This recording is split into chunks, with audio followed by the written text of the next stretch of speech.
Récemment encore, on nous expliquait que le point culminant du déni climatique était derrière nous. L'heure serait désormais au capitalisme vert et au développement durable.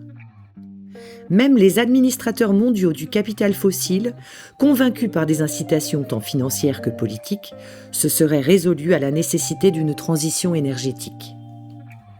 Il est vrai qu'à partir de la fin des années 2010, l'action climatique mondiale a connu un élan sans précédent.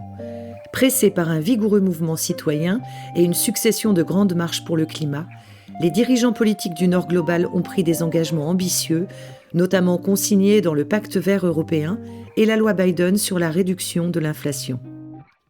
Sensibles à l'ère du temps, les 3 plus grands cabinets de conseil internationaux ont eux aussi fait assaut de vertu environnementale. Toutefois, la montée en puissance des droites radicales, tragiquement incarnée par le retour au pouvoir de Donald Trump, a mis un coup d'arrêt brutal aux espoirs que cette évolution permettait de nourrir. Soudain libérés de l'obligation de sacrifier au greenwashing, les promoteurs du déni climatique tirent parti du carbocynisme arboré par le locataire de la Maison-Blanche pour revenir à un négationnisme sans phare. L'historienne américaine des sciences Naomi Oreskes nous dresse un portrait de ceux qu'elle appelle les marchands de doute.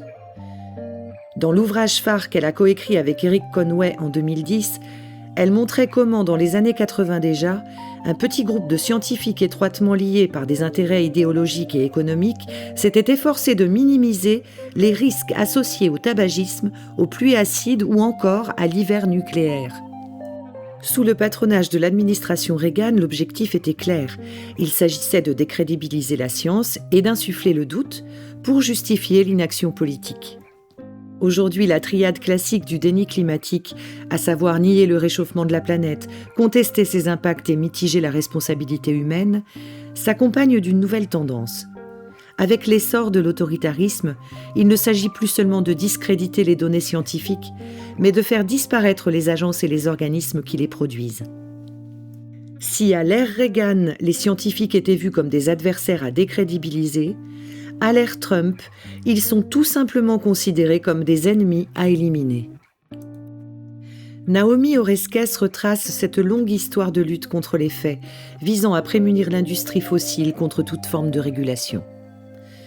Elle pointe l'asymétrie du combat en cours.